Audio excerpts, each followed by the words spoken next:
talking about this language thing, when you talk about your journalist friends or whatever, I also found that the lyrics are influenced by... Are you wearing Wellingtons? Yes, we're on a festival. How terribly sensible. Sorry, carry on. The lyrics on the record are influenced by, language, politic language, media language. Did it make more sense for you somehow artistically abusing that language to change the sense? Yeah, because I think politicians and those who talk about politics feel that it's a specialist subject. And that's another thing that I have a real problem with, because essentially, anyone who works in a specialist area tries to adopt their own language to prohibit inclusion of people outside it, and I think a lot of that goes on. So that was all very much sort of tied in with the fact that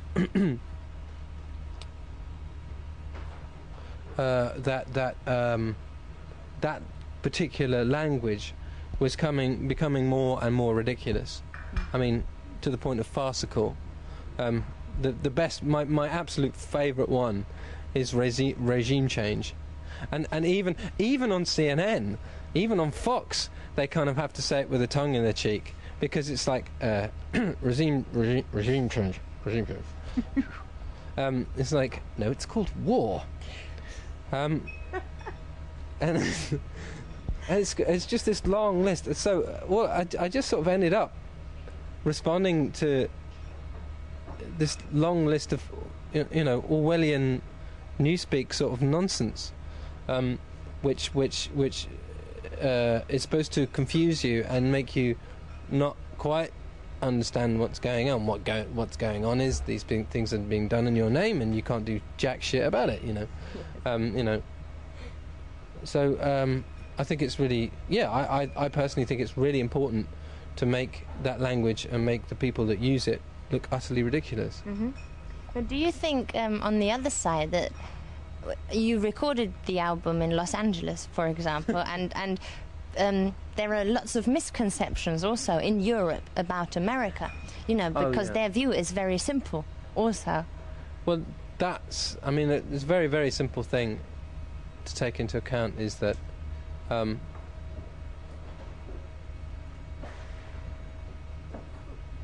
when I was in the States before the Iraq War, we were in the States when we were recording it, and then I was in the States shortly afterwards to do a concert with Neil Young for the Bridge School, which is a charity thing.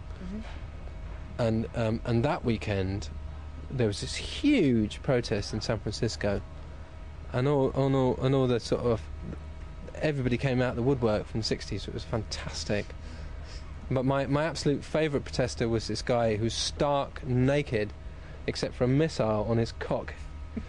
And he was walking down the centre of San Francisco, just with, I don't know, like "fuck Bush" written on that was it.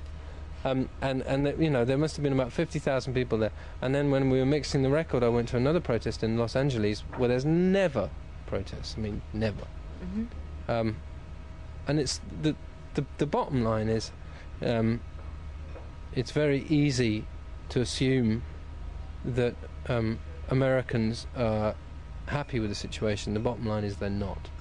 Yeah. Just in exactly the same way as in your country, they may be happy about the fact that Schroeder stood up to him, but they're probably not happy about the fact that now he's letting him get anyway. And the same in Britain as well. People are very, very, very, very, very angry. Mm. But what we also get at the moment is, of course, sort of young people running around thinking it's left-wing to say Bush is an asshole. And I think that they're often not trying to see the mechanisms behind it, because it's very easy to say Bush is the stupid, evil man, and that's it. Yeah.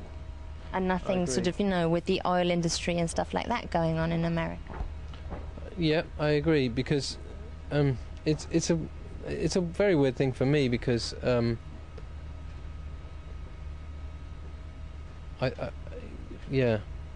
It's true because the system itself is at fault. The system itself is at fault to allow a situation like this to occur.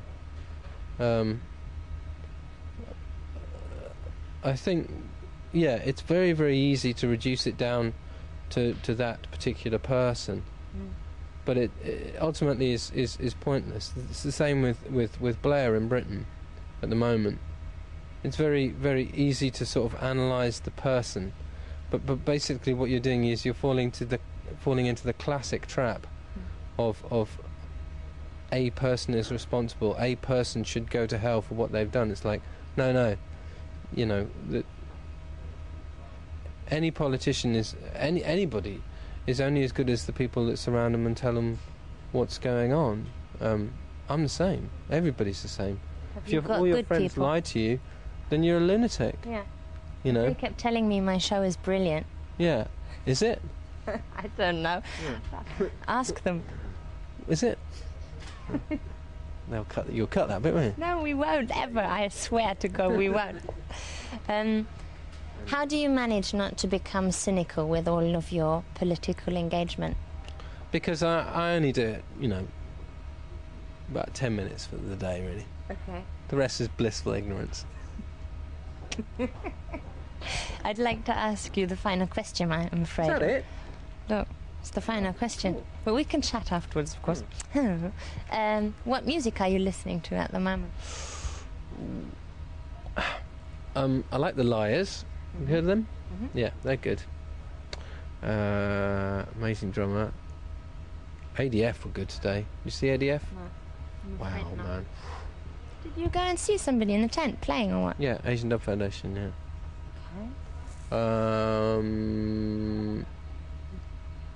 There's a German label called B Pitch Control, and they've got a guy called Mode Selector. Mm-hmm. His stuff is it's the shit. Okay. They'll be famous in Germany tomorrow. And rich. I probably hate it as well. Yes. For kicking them into Sorry, mainstream. Mate. Sorry. I thank you very, very much. It was a wonderful interview. Can we do it again? Yes. Shall we start all over again? Ladies and gentlemen, this is Thom Yorke from Radiohead.